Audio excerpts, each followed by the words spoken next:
car. I can't move. I've been waiting the whole time, man. Get up and get in the car. Mama. Get up and get in the car right. I can't. Now let's turn to the United States, to the city of Minneapolis. The city is still reeling from the death of an unarmed black man in police custody.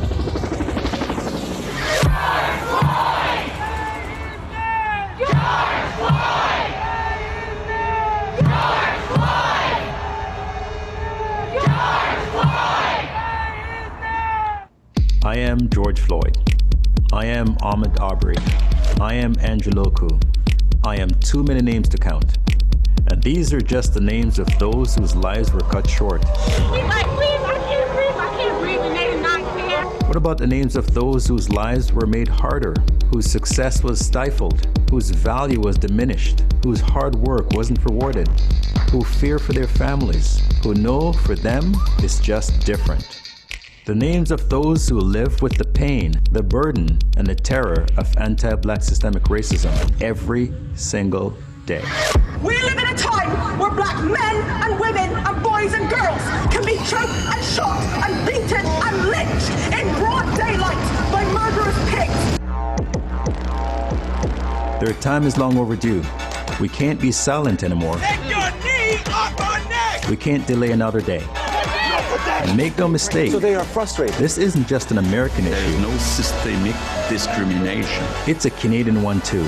Don't let anyone tell you otherwise. And it's not enough to just not be racist. We need to be anti-racist. It's not enough to just stand in solidarity. We need to move in solidarity. It's not enough to just condemn. We need to transform from the inside out as individuals, as families, as communities, as companies, as a country. BlackNorth is a call to action. It's a movement in the making, and it starts today. We're mobilizing the corporate community to not only transform itself, but to transform the country, to move as one, to end anti-black systemic racism once and for all. From the boardroom to the classroom and everywhere in between, there is no limit to what we can accomplish together, and the time is now. The world has put us all on notice, and we will answer the call with courage, with commitment, with collaboration and level we haven't seen before, because this is the fight of our lives. So welcome to BlackNorth. Let's get to work.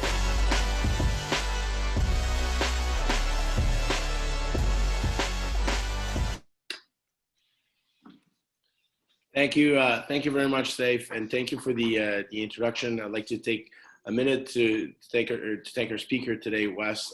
Thank you very much for taking the time.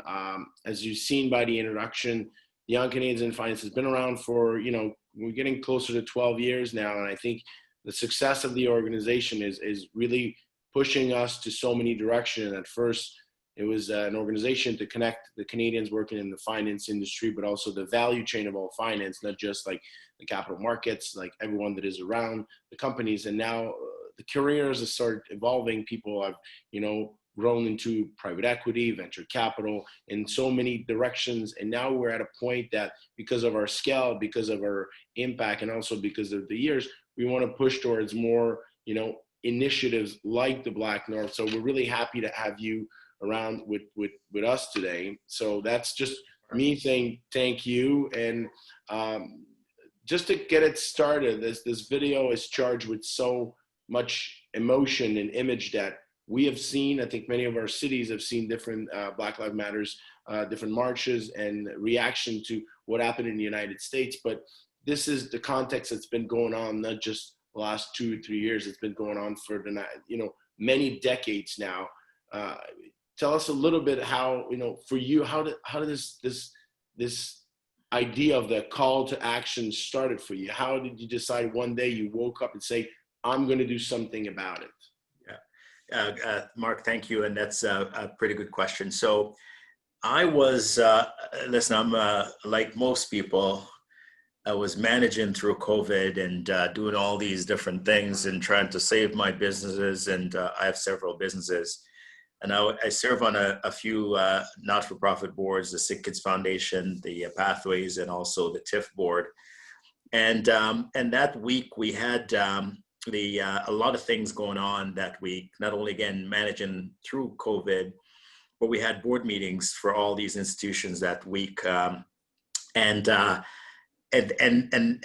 big part of one of the tasks that we had was the Minister of Finance of Ontario appointed 5 of us to review the capital market structure in Ontario and modernize, make recommendations to modernize it.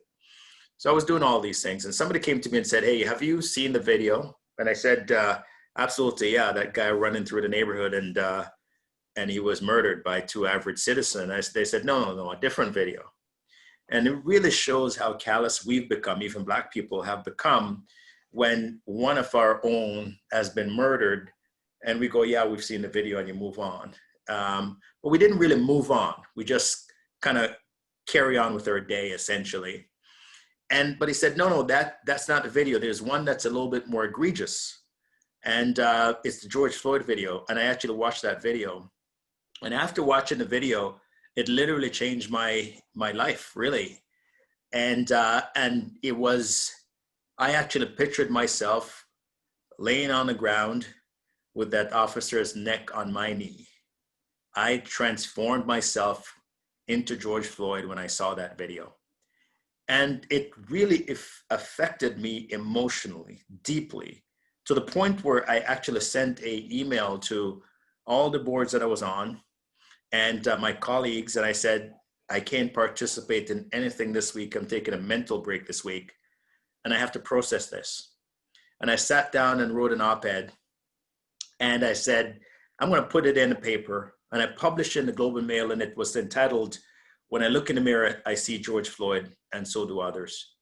And that was published. And after it was published, I started getting a lot of calls from business people that I've done business with over the years and said, "I didn't know this."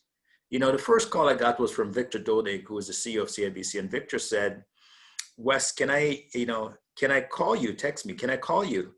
And he called and he said, "Listen, I'm really sorry to read what I've read. And what can I do?" Then I got Prem Watsa text me, and Prem said, "Can I come over?" He's in the same neighborhood as me. And he sat in at my backyard and said, "Wes, I'm an Indian man. I came here with nothing. I built a very successful business internationally. I know Black people were treated differently, but until your article, I didn't get it. What can I do to help?" And those are the calls that I was getting all day. And I go, let's form an organization. Let's call it the Canadian Council of Business Leaders Against Anti-Black Systemic Racism. Let's call it BlackNorth for short. Use a Canadian solution to solving a social problem. And we're going to use our business minds to solve the social problem of anti-Black systemic racism. And said, but the first thing we're going to do is this. We're going to see whether or not we have anti-Black systemic racism in our own organization. And we're going to start at the very top. We're going to start at the board level. Then we're going to look around the boardroom. And if there are no Blacks there, we need to ask why, if there's a systemic reason for it. And then we need to look in our C-suite. And if there are no Blacks there, we need to ask ourselves why. And we look in the pipeline, no Blacks, why? And then once we're fixing that problem, we have to recognize the fact that our Black employees must now leave our company and go home. When they're driving home, do they get unnecessarily harassed by the police or others? When they access the healthcare system, are they treated differently? When their kids go to school, are they treated differently? And if that's the case, let's use our collective clout to address the issues affecting our Black employees. And that's really what started the BlackNorth Initiative. And I think you probably get that question often, and sometimes it comes from people's biases, and we all born with certain biases, and it's something that we all have to fight against. Sometimes we just don't know. We're born that way, and we're educated a certain way. One question that comes to mind is the situation in Canada drastically different than in the US, or there's subtleties that we should be aware in Canada? Because obviously the attention of the media right now is really focused on situations happening in the United States, but there is a more Canadian specific situation. So be curious to hear your thoughts on yeah. So Mark, I've often hear that it's very different to the United States, and in fact, there was a study that was done, and they ask Black folks this question and non-Black folks this question. And the question was to the Black folks, how often are people in your racial group treated unfairly because of their race or culture? 83% of Black people actually in this country, Canadian Black people, actually say they're treated unfairly, at least sometimes as a result of their race. They asked the question of non-Blacks, do you agree that discrimination against Black people is no longer a problem in Canada? And 49% of the people agree that it's no longer a problem in Canada. So 83% of Blacks saying, yes, it's a problem. 49% of Black people are non-Black saying, no, it's not a problem. Now, if you break the information down a little bit further, for example, and you look at the stats, unemployment, the unemployment for whites is 9%. The unemployment for Black men, 17%. The unemployment for white women, 10% unemployment rate. The unemployment rate for Black women, 19% in this country. Now, if you look at the way that university educated Blacks are compensated. So I went to school, you went to school, we got the exact same degree, we both go into the workforce together. I'm gonna get paid 13% less than you. That's just the stats, right? If you look at the police shooting in the city of Toronto, for example, it not even police shooting, go beyond that, right? When we look at 32% of cases involving police firearms are among Black people. 36% of cases involving police use of pepper spray, Black people. 37% of the cases involving police strikes, Black people. 41% of the cases involving police grounding or other force, Black people. 46% of the cases involving police taser use, Black people. 57% involving police dogs, Black people. These are actually the City of Toronto stats right now, right? Is it different from US? Is it very different? And Black people represent 9% of the population in Toronto. But get this, they represent 70% of the civilian death involving police shootings. So as a Black man, I have a 20 times more likely to be shot dead by a police mark than you in the City of Toronto, right? 70% of the police death involving civilians are Black people who represent 9% of the population in Toronto. So it's easy for us to say, well, the problem only exists in the United States, but it's equally as acute here. It's just not as pronounced, right? So when I'm driving down the street and I get pulled over, I just go about my day, even though it's illegal. But if you get pulled over, you act differently because how dare you violate my civil rights, right? So that's what Black people are used to all this time. And that's the reason why when George Floyd got murdered and nobody looked at their Black colleague and go, I'm really sorry to see what happened, right? That just almost suggests that it's just another day and it's normal when it's actually, in fact, not normal.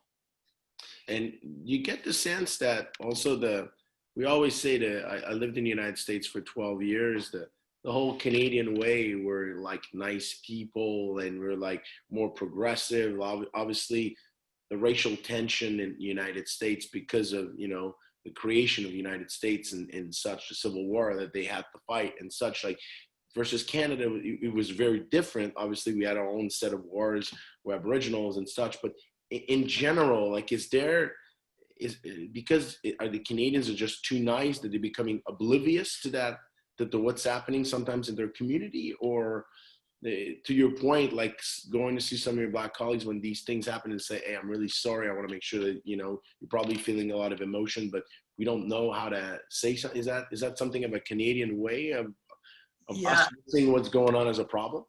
Yeah, I think I put it this way. If you have a colleague, like you and I are colleagues, we sit next to each other and I have a death in the family. And I come to work and you're aware of it. and you say absolutely nothing to me about it. And instead, the first thing you say to me is that, Wes, when is that report going to be ready? Mm-hmm. Right? Now, you probably wouldn't do that, but you probably wouldn't know what to say to me. But Canadians, because we're so polite, we just kind of avoid sometimes the obvious, the elephant in the room. We're just not going to mention that there's an elephant sitting there, right?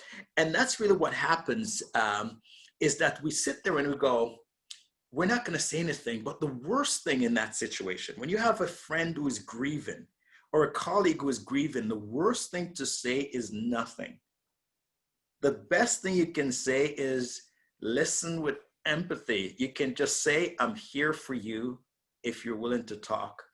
I'm sorry. You can never understand what that person is going through, because even though you may have had a death in the family, you grieve, people grieve differently, right? So you can't say, I understand what you're going through because my uncle died last year, right? No, people grieve differently. So it's the same thing when, you know, we as Black people watch those images of people that look like us are being brutalized, right? And then other people that we respect and trust and are friends of ours say nothing about it. It's like that person dying and you just callously go about your day. So I think we have this attitude in Canada that we're different and we're better than them, right? But our actions doesn't really suggest that. At least the action towards Black people doesn't really suggest that. And what we're saying is that now that we've opened a conversation on the topic, we have finally, right? Let's continue talking. Let's continue to be uncomfortable. There's nothing wrong with being uncomfortable. There's nothing wrong with you being white, me being Black, and we're having this conversation about race and how I feel, right? And how you should interact with me and what you should or should not say. There's nothing wrong with that, because there's nothing wrong that you can say to me. Again, the worst thing you can say to me is nothing. Yeah, but not saying anything is an answer in itself. Like exactly. The thing is full or not full. There is, you know, the absence is as bad as not. Yeah, I completely. They say absence. It speaks louder than words, right? Silence speaks louder than words. And I think, you know, just, you know, open up that conversation and saying, I'm sorry. Mm-hmm. You didn't do anything wrong, quite frankly. You didn't perpetrate these crimes against Black people. But think about Nazi Germany, and think about all the people who were silent when Hitler was doing those atrocities. Think about it. And think about you having a neighbor, and then you have a choice between helping that neighbor, encouraging that neighbor, or just ignoring the problem and just saying that neighbor is on their own, right? I think that's a little bit of what we're going through right now, whereby all these atrocities are committed against Black people. And the people who can help us and speak out, they're just not speaking out.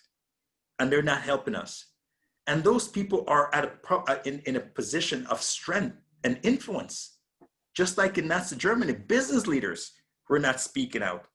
Politicians were not speaking out. Their neighbors, nobody was speaking out. And as a result of that, he just kept on doing the bad things to people because it wasn't affecting me. So what we're saying is that when we see bad things going on in society, good people must speak out against it. Otherwise, you're tacitly approving it if you don't. And we have a question in the chat here. Do you think racism is greater in Canada than in the U.S. It is hidden? I think we have a different form of racism here. We call it unconscious bias. Mm-hmm. In the US, you know, somebody would call me a name and they would call me the N-word in front of my face, right? And I know that I need to avoid this person, or this person doesn't really like me, or I'm not going to get that job promotion because this person is a racist. When somebody has an unconscious bias, you're withholding something from me and you have no idea that you're doing it, you know? And it's really, you know, I watched I was at TIFF online festival, and there was a movie that just came out, and it was one with Regina Bell, And it was this fictitious night of Muhammad Ali and Jim Brown and all those guys were hanging out. And so Jim Brown went back to his hometown, and this man from the South, this white man, came and said, Jim, sat on the porch with them, whatever you want, I'm here for you and your family. You're a big football star. I'm glad that we're in the same town. Fantastic. And he's talked all these great things about Jim Brown. And he said to Jim, his daughter came out and said, Grandpa, his granddad or Grandpa, you need to finish moving that furniture. And Jim stood up and said, hey, can I help you move the furniture? And the man said, come on, Jim, I don't allow any ends in my house. He used the N-word in my house. Come on, you know that. See, in the US, that's what they say, right? They say it. In Canada, you're not allowed in the house, but nobody will tell you that, right? They'll use another reason to tell you not invited in the house. It's almost like at least you know your enemy in the US. At least you know. It's like, it's almost like, I know that, I know I'm not gonna date your daughter, right? Because, but when you're telling me that everything is good and I'm going to give you this job, I'm going to give you this opportunity, but deep down inside, you have a problem with it. That is more of a serious problem for me than an outright person calling me a name. Because I can avoid that person. I can't avoid the person who acts like we're friends and acts like they're going to give me an opportunity, but withhold that opportunity from me, right? And so the unconscious bias part of it, and that's the reason why in the BlackNorth Initiative, we talk about people getting unconscious bias training, right? They're not, in some cases, literally, they have no clue they're doing it. None. But they are doing it. And you hear the term microaggression. That's really a part of that as well. So all those things we need to address, how we perceive people, right? Black women, for example, are afraid to take their kids to the hospital or to doctors if they hurt themselves. Why? Because the accusation is, you hurt the child. Not that the child fell or was playing and fell, you hurt the child. And as a result of it, the first thing that's gonna happen is the hospital, the school, they're gonna call the police, right? And whereas if a white person makes the same claim either at school or at the hospital, oh, I'm sorry, they get the benefit of the doubt. No police is called, nothing happens. Right, so those are things whereby the bias is built into the system. And that's what we call it systemic racism. It's built in the system that you treat one group one way and another group a very different way. Another question here. Do you think, my question is, do you have tips to overcome biases and build momentum in your career that you used earlier on? Any tips on getting involved on non-for-profit boards? I think it may just, let's focus more on overcome the biases and build momentum in your career, that part of the question. We'll go back to the more leadership question, which I had written some questions. One of the questions was about your experience as a leader, but let's say the tips to overcome bias and build momentum in your career. We've heard, I was just before I came on this call, this woman called me, Black woman called me, and she said, listen, she was working at a financial institution. She's been there for a number of years. She has 28 years experience. She has all these capabilities and skills, and her position was replaced, and she was terminated because her boss changed, and she was terminated, and a white woman was hired that had half her resume or her education. Now, one could say that that's not racism, that's just somebody made a change. But at the end of the day, in this day and age, one has to question decisions like those, right? Especially in the eyes of everybody's on you, and yet you're saying, okay, I'm gonna hire somebody who is less capable than somebody who I'm firing that's have a different color. But we also saw that, for example, in the NBA, right? The NBA players came out and strike and said that it's wrong what's going on in society and we need to pay attention to it. And when things died down, the Brooklyn Nets, they hired Steve Nash. And Steve Nash is a great Canadian, great basketball player, but he has not a single experience in coaching a basketball team in the NBA, not even as an assistant coach. Yet there's like a dozen Black coaches that have coached as a head coach, as an assistant coach in the NBA with tons more experience, who've also been great basketball players. They haven't been considered for that job. And Steve Nash himself said, I know I skipped the queue. right? So we're going to have situations in our career where it's going to be difficult for us to accept the fact that we didn't get this opportunity. And what do we do? Do we work harder? Because it doesn't matter in some cases, right? So what I encourage young people to do who are fighting against those issues, that you can't work any less hard because, you know, you just 24 hours, there's 24 hours in a day, 7 days a week at some point, you know, it's like, and I know I don't have the brain of a brain surgeon or something. So I'm like, I'm okay, you know? Yes. So you have to, you know, you got to continue to work hard. You know, you have to continue to push. And we're hoping through opening the eyes of these corporate leaders to things like systemic racism, to things like unconscious bias, that people don't have to push as hard to get recognized. You shouldn't really, you know, Mark, you and I should not be, you know, where I have to feel that I have to work twice as hard as you to get 13% less pay, right? It's just not right, or it's not fair. And so what we're really trying to do is to hope that eventually that playing field will become fair. And what I say to people is that Black people aren't fighting for equality. And that seems like people are like, well, you're fighting for equality. We're not fighting for equality, because equality means that everybody who's advantaged, privileged, are here. And the people who are not privileged are down here. To get equality means that you got to take all the privilege away from these people, and you got to give it to these people to bring them up.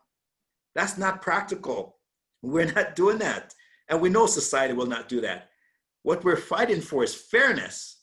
So we have the opportunity to work towards equality, right? So when I graduate with the same degree as you, I don't expect you to not get the job if you're qualified. What I'm expecting is for people to look at both of us and hire the best qualified and pay us the same amount of money, regardless, right? And that's what's going to create equality. But we want the fairness first.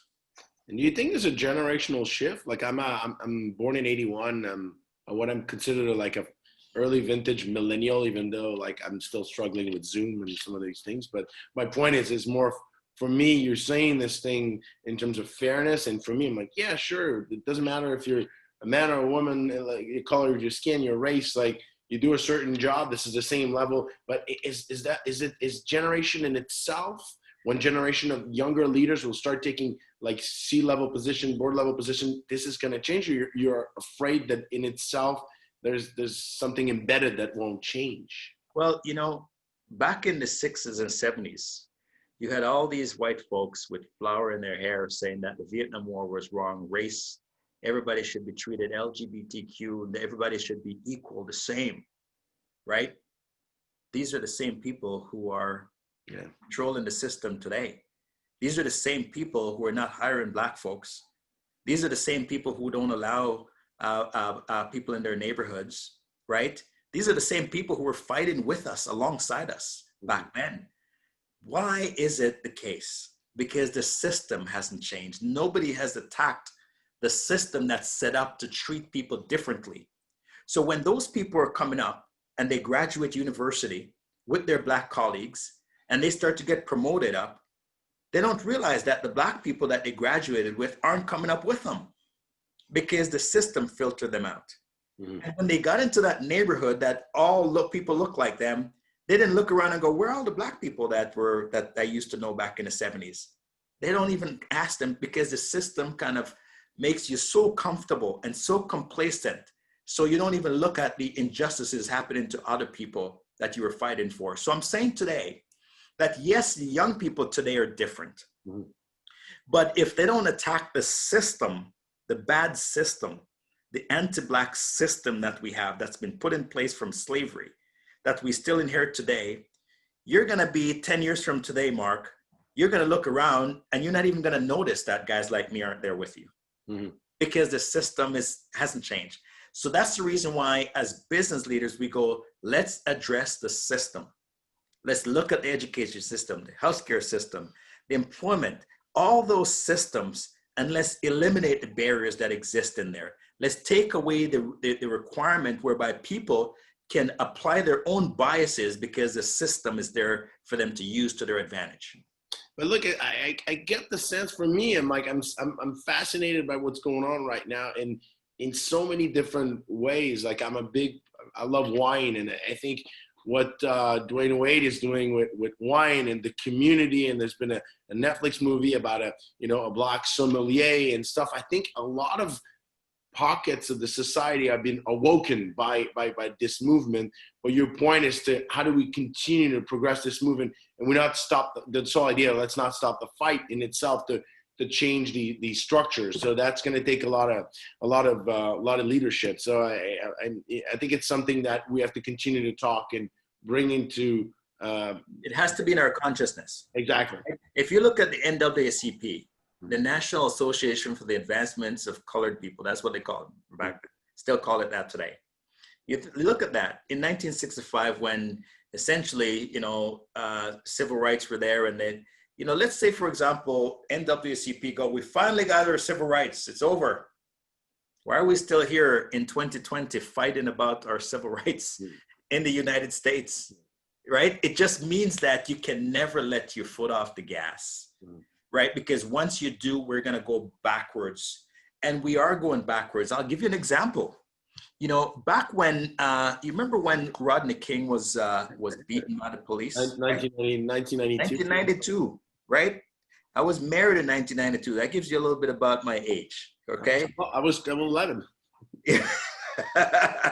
That's right. So we're a little bit different apart in age. I'm like, having a wife, and back in June 1992, that's when Rodney King riot happened. And what happened in Ontario, if you recall, back when you were 11 years old?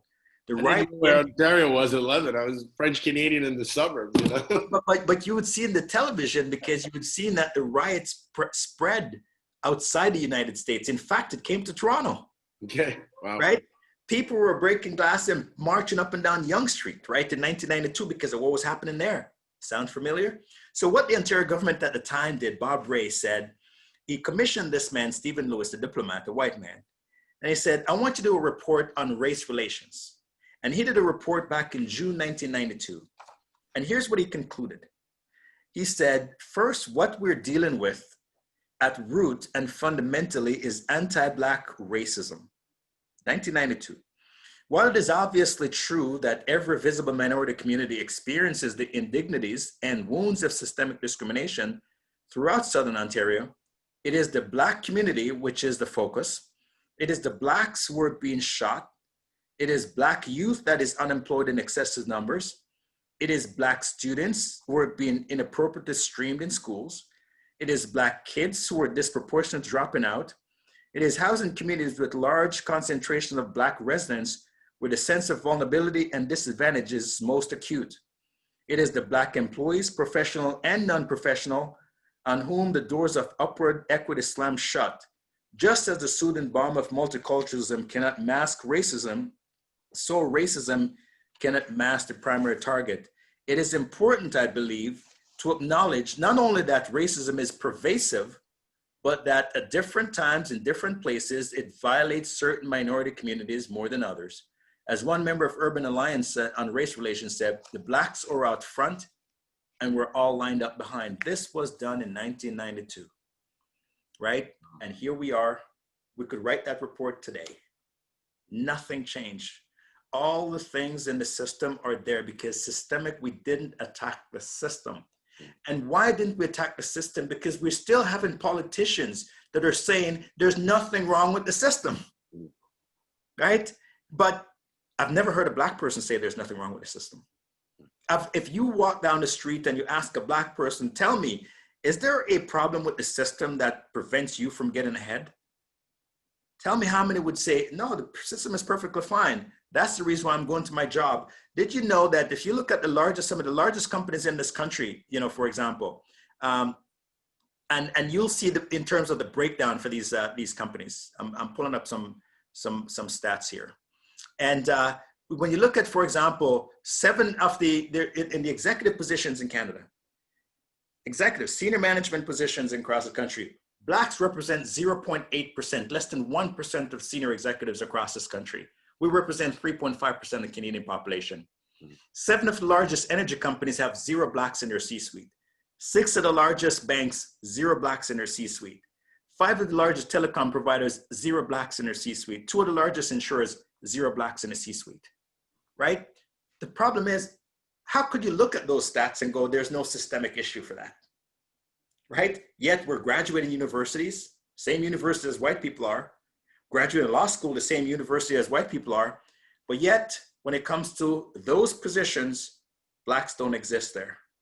So there is a system. So because of the fact that no one addresses the system because they refuse to acknowledge that the system is flawed and the system was built, you know, a certain way to prevent blacks from proceeding, we continue to have the problem. So if we don't address it, we're going to be able to look at this report that Stephen Lewis wrote almost 30 years ago, and we're going to read it again 30 years from now, and it's the same report, same problems.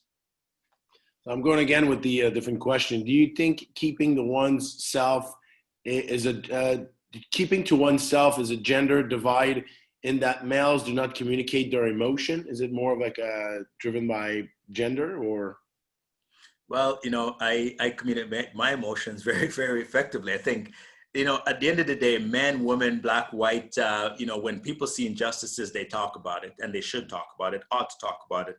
The reason why we have not been talking about the hurt we felt all those years is because we felt nobody cares, right? It's almost like you, you know, if you're married and you go to your spouse and you start to, or she came to you and started telling you all these things that she feels, and then you just respond like, you know, like you're yawning or you're checking your phone, you know, you kind of refuse to continue to talk because the person is just not responding to you. They're showing you no love in return.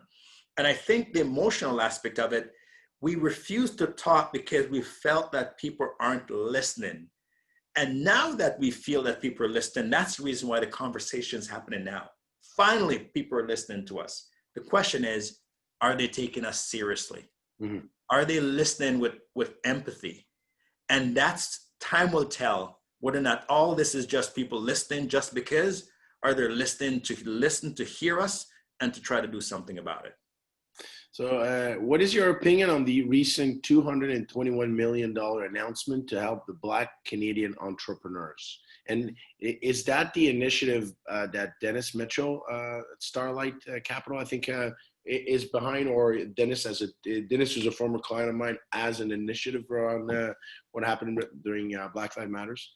I think there was a lot of Black folks were working behind the scenes for the last year to make this happen, and finally it happened. I think it was accelerated because of what's going on now. But when you think about it, $221 million, right? And if you read the language very closely, I'm not criticizing the fact. I think it's a great thing that the federal government has done this. But the language, I don't like language such as up to or nearly $221 million. What does that mean?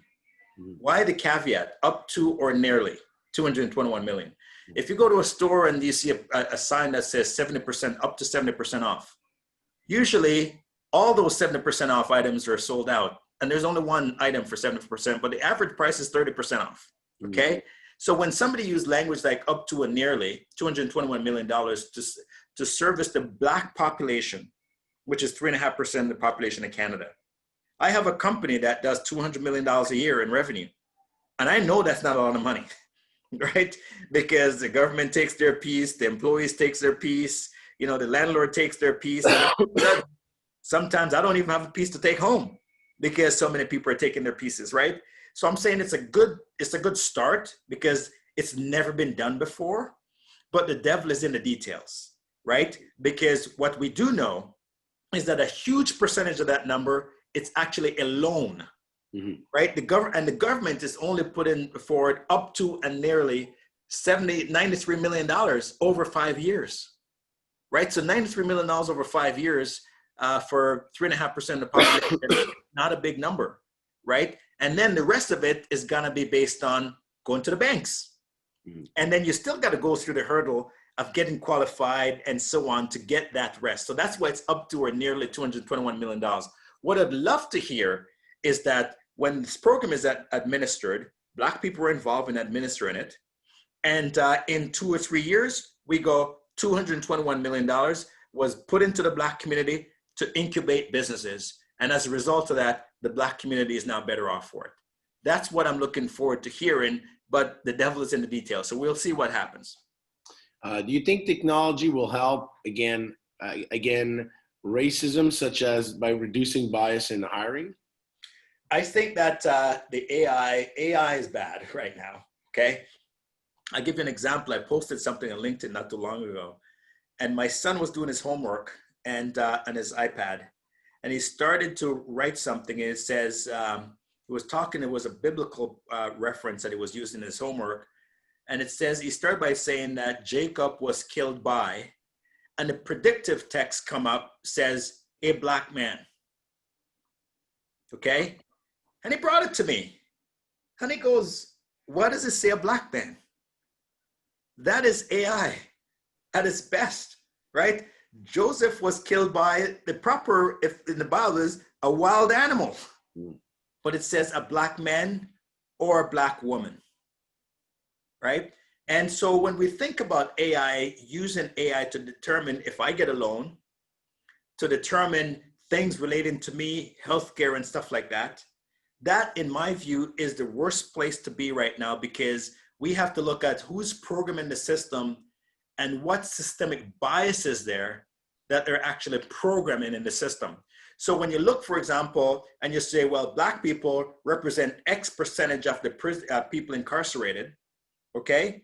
Then all of a sudden you plug that into your AI system, and then you don't want to hire a Black person because that Black person got to be filtered out of your system, because you go, you put all the things you put into to say, because of that stat that you program in the system, Black people will not work into your company. And it's not because of the fact that Black people commit more crimes, it's because systemically they get treated different in the criminal justice system than other races. So as a result of that, they're incarcerated more. Mm-hmm. Well, it's something that we probably never thought about, this technology. Everything seems to be an AI bot today. So it's a very great perspective. Other question here, what are the repercussions when a company does not meet its commitment to the pledge or does not meet the timeline linked to the BlackNorth Initiative? So what we're saying to companies is that it's not a name and shame game. We are, it's a principle-based document, and we're hoping that people will do the right thing. And we're there as part of the BlackNorth Initiative to work with them to do the right thing. If they're not going to be able to meet the targets by the timeline that they've established for themselves and through the BlackNorth Initiative, we want to work with them.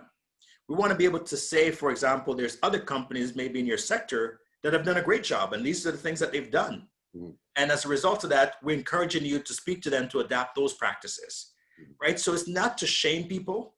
It's really to work cooperatively with people. Because we want people to go, my conscience tells me that this is the right thing to do. And by the way, I'm going to make money if I do it.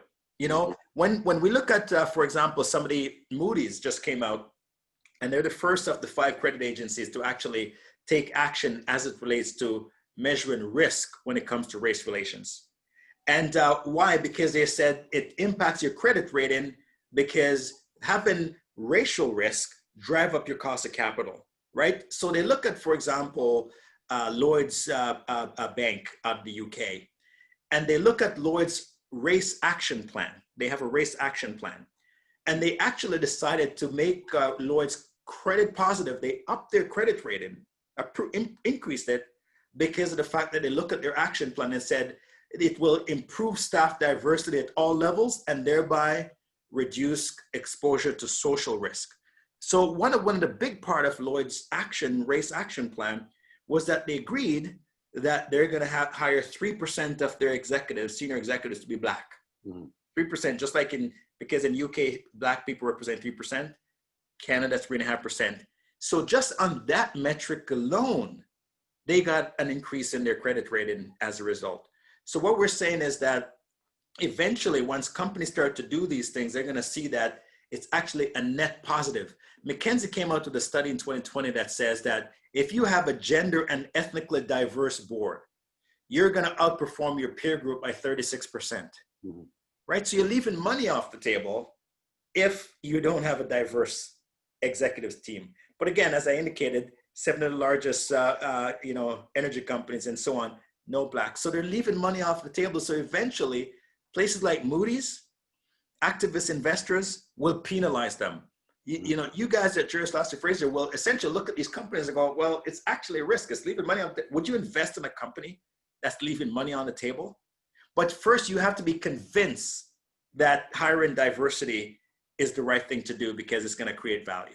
Yeah, I think it goes back to this whole the thematic around ESG. It's more the S of the ESG, the idea that we are big stakeholders in company. We can show our influence by voting the proxies, engaging with the boards, engaging with the senior management, and say this is what we are doing internally, and also we're asking the companies that where we invest money to make changes. And by asking the question, by pressuring, there's going to be answers. You may like the answer, you may not like the answer. It may be a good answer, a bad answer. But at the end of the day, you can also say, look, your rating is so low that we can't own the stocks of your company or your bonds of your company because they don't fit the profile of what our clients are asking about. And I think there's a big movement towards that. I think it's changing, and even more now the index fund, we're an active investor, but there's passive investors. The index fund are starting to also vote with the proxies with their companies. So it's I think we're getting there as a capital markets, as a society to really push for change. But think about it, Mark. If you now go, you said you're on the back end of being a millennial. But let's say, for example, you now in the position that you're in, and you're passionate to believe that race relations is something important to you and that it needs to be improved. And you're running money. And you look at these companies who don't have the same view as you, but you're going to invest in these companies, and these companies may make you money in the process because the CEO is going to look at it and say, hey, look, I'm doing just fine. But if you are passionate about that, you're probably going to find some places to put your money. And you know what? Surprise, surprise, you might do even better with those other places. When you think about it, if it's a basketball team and you have some of your best players sitting on the bench, some of your best players, but you just don't want to play those players. Isn't it frustrating when you're watching a basketball game and you know that a star player is sitting on the bench and the coach just doesn't want to play him because the coach is upset about something that the star player did the night before? And you know your favorite team is going to lose the championship because the coach is upset about putting the star player on the team? You would fire that coach, and next day you want the coach fired if they lose the game. But yet we have 3.5% of the population sitting on the bench in this country. And we're in a situation where we need everybody to be in the game right now. We're dealing with COVID-19. Everybody needs to be in the game. And we're saying, no, you guys need to stay on the bench. Why would we tolerate that? Why would we not be just as angry at the people making those decisions? And why do we give them a pass for making that decision? And we're saying we can't give people a pass when they're leaving talent on the sideline and not using those talents. No, it's just it's staggering. Saif, I think you're joined back into the call. Do you want to interject, or am I? I just wanted to let you guys know that we should be mindful of the time, of Wes's time, more smartly. We're close to 6 p.m. And before we wrap up, I just had a quick question with Wes as well. I think it's more about your journey. So despite, there are like all these hurdles and problems and issues, you were still able to come up and, take up that leadership role. So what was your journey like? Tell us more about that. And what is the advice you might have for us young professionals who are in their, late 20s and are in their mid-career? Because that's the majority of our young Canadian finance crowd. So what sort of advice would you have for them? Well, listen, I came here from Jamaica, September 27, 1985, and I got to school. I came on a Friday, was in school on a Monday, and I worked in the mailroom. I started my career on Bay Street in the mailroom. I worked at every crappy job that you can actually think about, because I really didn't care where I started in the company. I knew that I was smart enough to be able to navigate my way to whatever place I want to get into. But I was fortunate as well that I was able to, I met sponsors that didn't look like me, that gave me opportunities that I didn't think I deserved. I didn't even think I was capable of getting those opportunities. And as a result of that, because I didn't want to, I want to prove those people right, I worked hard, proved them right, and I kept on getting opportunities from people that didn't look like me. I always say that I've never met a Black person that was in a position to help me along my path to success on Bay Street. I didn't. It was people who didn't look like me that gave me that opportunity. The problem is that we're having less and less of that happening today, less and less of it happening, whereby somebody can look at a young Black kid and didn't go, oh, he's Black, so let me see. They just look at me and go, he's hardworking. I think I want to help him, and my color didn't really affect their decision. Maybe it did, but I didn't really. I wasn't led to believe that. In addition to that, when they gave me that opportunity, I took advantage of it. I used it wisely, and I would say to young people, just put yourself out there to hopefully meet those people that can give you those opportunities, and don't be narrow-minded to say, because I'm Black, I'm only going to look for Black role models. Look for role models, period, right? Because at the end of the day, they're the ones who control the keys. I was fortunate enough that I kind of learned the system very early. When I started my firm at 34 years old, I was negotiating with a bunch of folks on Bay Street, and none of them looked like me. They were all white, older. And I went to an older white man that looked like them, and I said, pretend that you own my company, and here's what you need to say in this meeting when we're going to this meeting. And he pretended that he's the owner of Kingsdale, and I was reporting to him, and they treat him with complete respect, and we got everything we're looking for. Why did I do that? Because previously I was in a meeting with that same group of people, and they didn't treat me with respect, and I could either argue or I could play the game, and I chose to play their game. And when I brought somebody in that looked like them into the room, they treated that person just like they'll treat somebody like them, and they gave that person everything that person asked for. And we left that room, we high-fived each other, and I moved on. You have to be prepared to play the game, because at the end of the day, the game is not going to be changed because of the fact that you don't like the game. You have to prepare the game. What we're hoping to do, again, as part of BlackNorth, that we're going to change the game, so we don't have to play against that system anymore.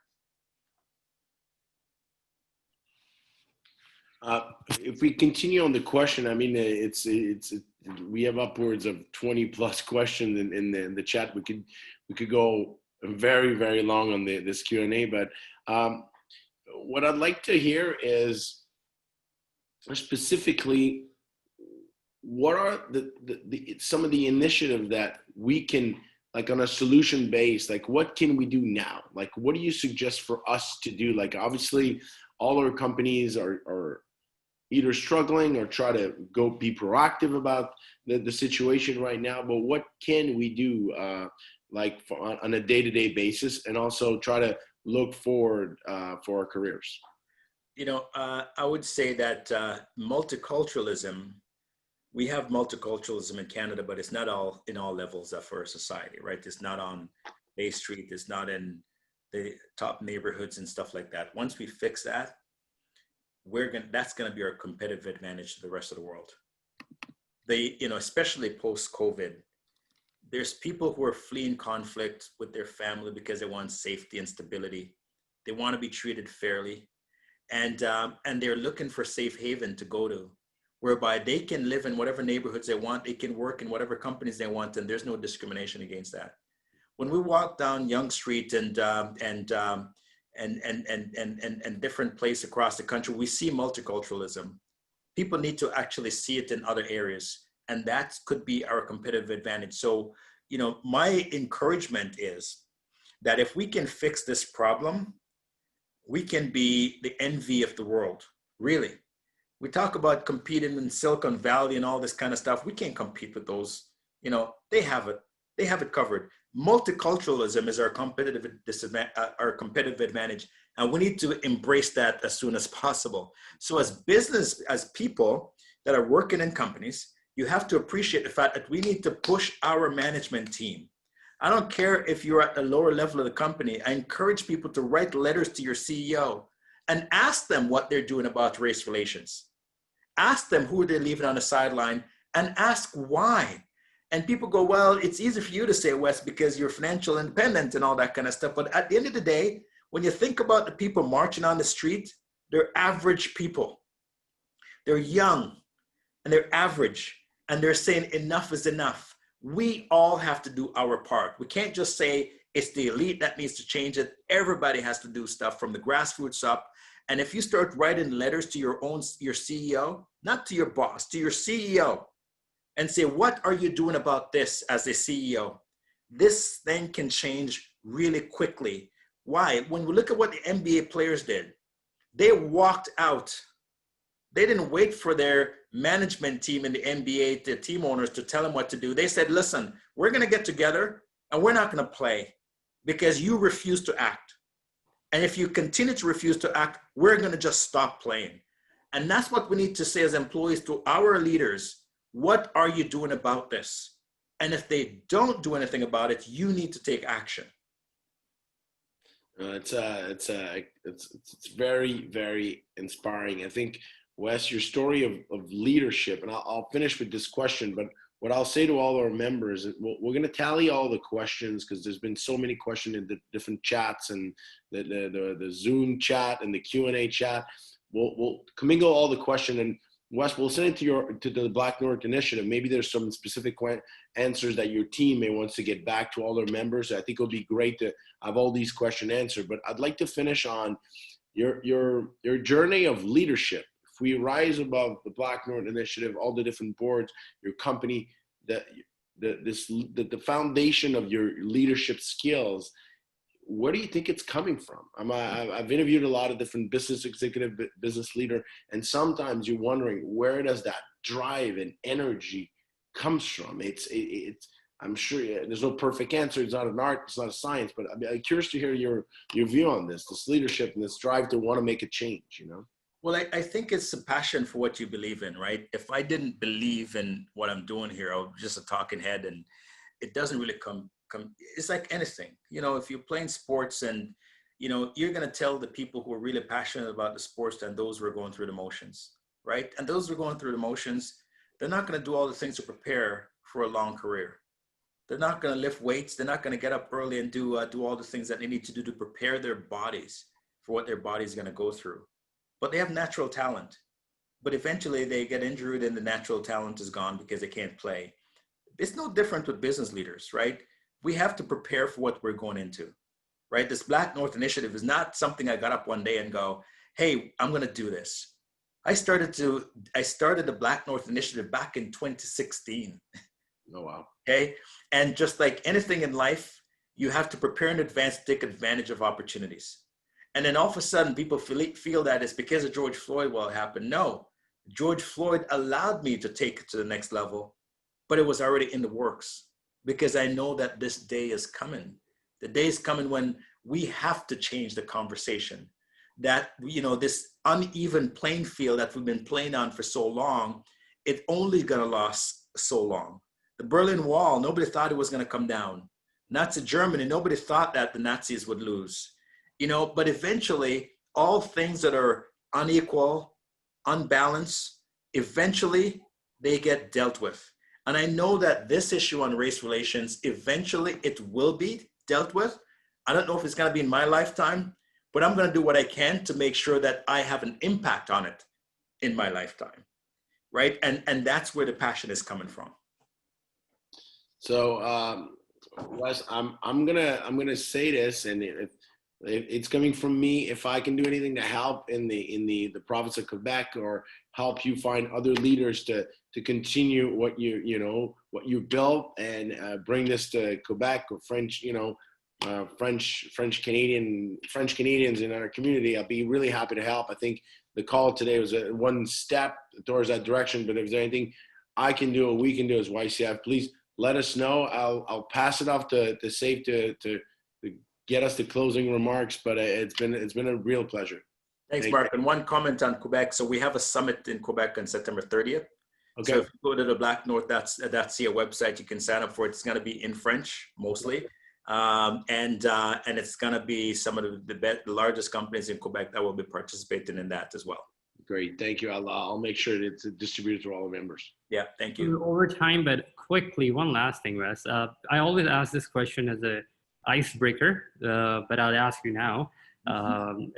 What book or movie are you like? What book are you reading these days? Tell us about the book. I have no time to read books these days, man. I'm just too jammed doing all this stuff.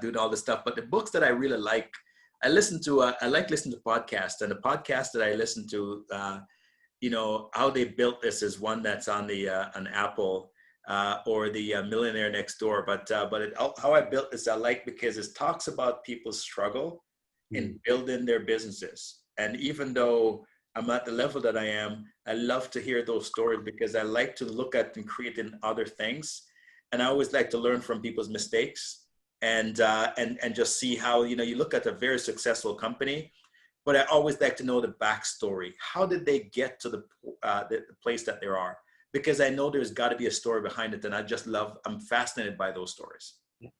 Absolutely. Thank you so much. This was great. I must also say that Mark mentioned that there were so many questions. There were some people who actually also shared their stories, which was very, which were very good to hear and very, very courageous. So we'll share it with you over the email, and then maybe perhaps through the YCIF platform at some point we can respond to them.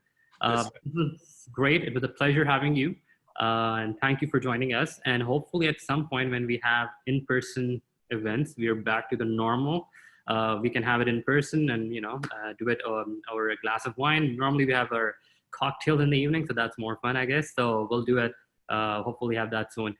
For others who have attended this event today, we have upcoming events over the next few months as well. We'll keep you posted.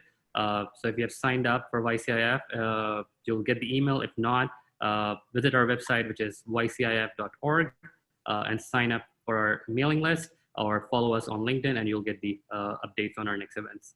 Good. Thanks, Dave. Thank you very much, Wes.